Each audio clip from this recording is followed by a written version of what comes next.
Tasteful सा हमने बनाया है आलू गोश्त का सालन, जो कि यकीन जाने आप जब बनाएंगे खाएंगे तो कहेंगे कि वाकई बना है।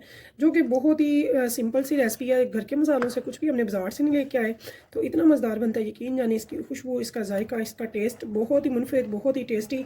तो हमारी ये पाकिस्तानी डिश है, हमारी ये रिवायती डिश है, ये ज़रूर बनाएं खाएँ।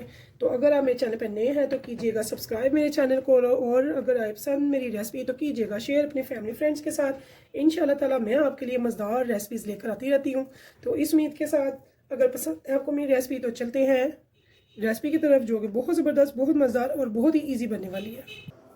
बिस्मिल्लाहिर्रहमानिर्रहीम। शुरू अल्लाह के नाम से जो बड़ा मेहरबान निहायत रहम करने वाला है। तो अस्सलाम वालेकुम व्यूअर्स, कैसे हैं आप? इंशाल्लाह ताला मेरी यूट्यूब फैमिली अल्लाह पाक के फजल करम से बखैरियत होगी। तो सबसे पहले हमने ले लिया है 1 कप बनास्पति। तो ये देखिए सर्दी से जमा हुआ है, इसे हम निकाल लेते हैं। तो इसके गर्म होने का करेंगे वेट। बहुत ही मज़ेदार, बहुत ही शानदार सा हम बनाएंगे आलू गोश्त। पहले हमने ले लिए हैं प्याज। तो 2 मैंने मीडियम प्याज लिए हैं, इनको कट कर लिया। इनको लाइट ब्राउन करेंगे।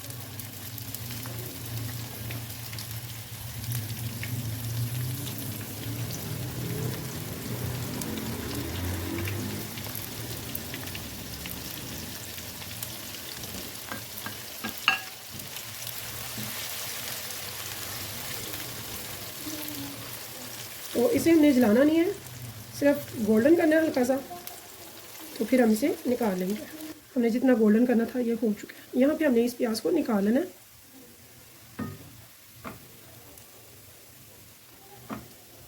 फिर प्याज को निकाल के तो हमने डालना है मिक्सी में, और साथ में डालेंगे एक प्याली दही, और उसे हम करेंगे ग्राइंड थोड़ा सा ठंडा होने में।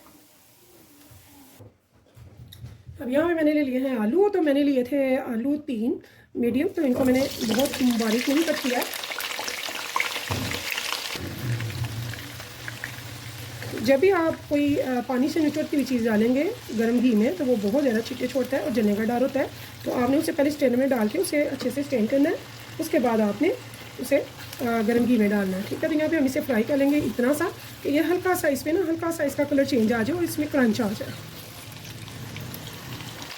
तो यहाँ देखें जी, अगर आपको कैमरे में नजर आए कि हमारे जो पोटैटो हैं इनका बहुत अच्छे से क्रंच बन चुका है और थोड़ा सा लाइटली इनका कलर भी चेंज हो गया। ठीक है। तो यहाँ पे अब हम इनको भी निकाल लेंगे। लो फ्लेम करने के बाद हम इनको आराम से निकाल लेंगे।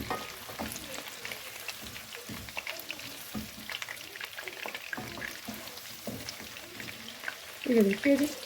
तो ये आपकी मर्ज़ी है, अगर आप ज़्यादा आलू पसंद करते हैं तो ज़्यादा डाल लें, या फिर कम, जो आप जैसे आपकी मर्ज़ी है। ये फिक्स नहीं है कि अगर मैंने 3-4 आलू लिए तो आप भी 3-4 आलू लें। ये तकरीबन वेट में आधा किलो के करीब है, बल्कि आधा किलो भी कह लें।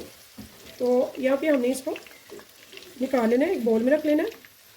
ले लिया है गोश्त। तो गोश्त मैंने ले लिया है बोनलेस मेरे पास। तो 1 किलो मैंने गोश्त ले लिया है। गोश्त का बीफ का लें या मटन का, दोनों ही बड़े अच्छे बनेंगे इंशाल्लाह ताला। बस ये होगा कि डबल टाइम लगेगा बीफ पे और उससे हाफ टाइम लगेगा मटन पे। तो यहाँ पे ये देखिए जी, इस गोश्त की हमने करनी है यहाँ पे फ्राई करने से, भुनाई करनी है उसके बाद अच्छे से। तो जुड़े रहिएगा इंशाल्लाह ताला।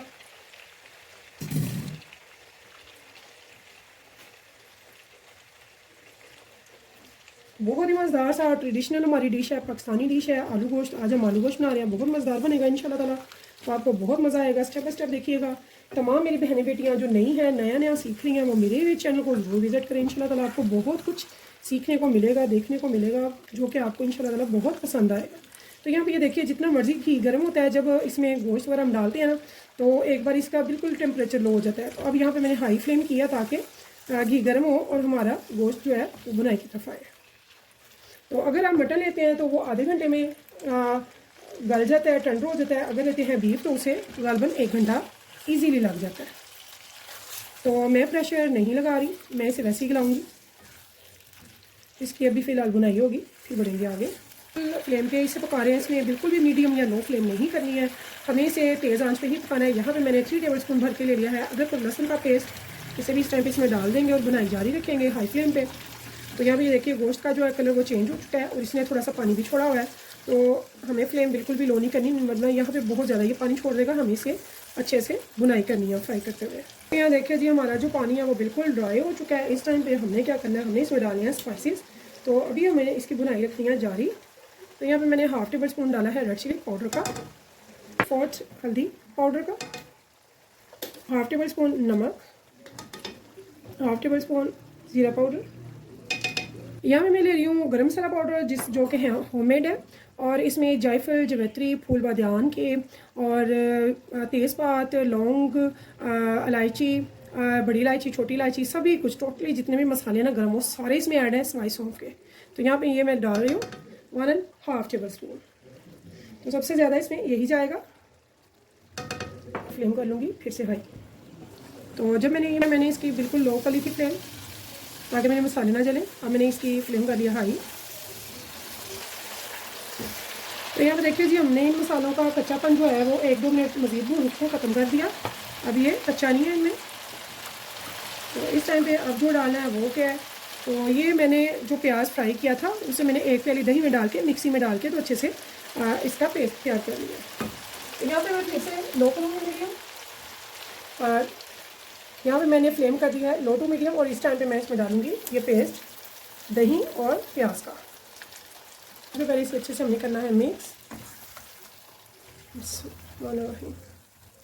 बहुत ही मज़ेदार सा टेस्टी सा इंशाल्लाह ताला हमारा बनेगा आलू गोश्त। तो यकीन जानिए आप ज़रूर बनाया करें, आप बनाएं रेसिपीज़, मेरे चैनल को विज़िट करें, इंशाल्लाह ताला आपको बहुत मज़ा आएगा। तो मेरी कोशिश होती है मैं ज़्यादातर लो कॉस्ट लेके आती हूँ, ईजी और टेस्टी रेसिपीज़ बनाती हूँ अपनी प्यार यूट्यूब फैमिली के लिए, ताकि मेरी तमाम बहनों बेटियों को आसानी हो अच्छी और ईजी लो कॉस्ट में रेसिपीज़ बनाने के लिए। तो अब यहाँ पे जो इसके बीच रह गया है, यानी कि यहाँ पे लगा हुआ है, इसके लिए मैं क्या करूँगी, थोड़ा सा पानी इसमें डाल के इसका अंगाल इसमें डाल दूँगी, ताकि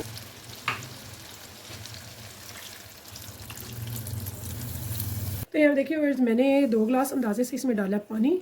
तो इसे हमने टेंडर होने के लिए छोड़ना है। अब दम की आंच पे इसमें हीट बनती है तो उबाल आता है। तो ठीक है, तो मिलते हैं आधे घंटे के बाद। तो या फिर तब तक के ये 95% तक बिल्कुल टेंडर हो जाए। तो यहाँ पे देखिए जी, हमें हो गया है आधा पौना घंटा, मैंने 40 मिनट इसे रखा है। तो यहाँ पे चेक करते हैं हमने गोश्त को। गोश्त बहुत ही अच्छे से गल चुका है, जितना कि हम चाहते थे। यहाँ पे अब ये थोड़ा सा जो पानी है इसे मैं ड्राई करूँगी हाई फ्लेम करके। तो लो टू मीडियम पे मैंने रखा था 40 मिनट, बहुत अच्छे से ये हो चुका है। अगर आप प्रेशर कुकर लगाते हैं तो मुझे इसके हाफ लगना था टाइम। तो यहाँ पे देखिए वो हमारा काफ़ी हद तक पानी जो है वो ड्राई हो चुका है। ये देखिए इसने घी छोड़ दिया। तो अब हमने यहाँ पे क्या करना है, ये आलू जो हमने फ्राई किए थे इस टाइम पे हम इसमें डाल देंगे।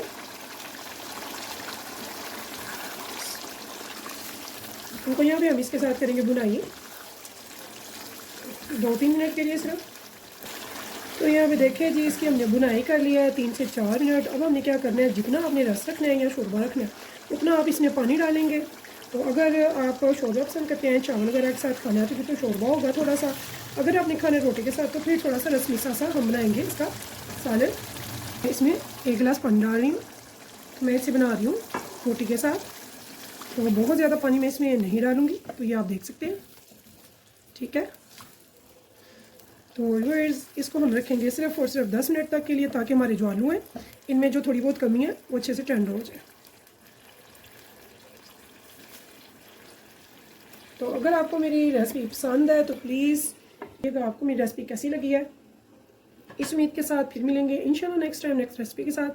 तब तक के लिए मुझे दीजिए इजाज़त। पोटैटो होंगे टेंडर, तो फिर मैं इसे डिश आउट करके आपको दिखाऊंगी। तो अल्लाह हाफिज़।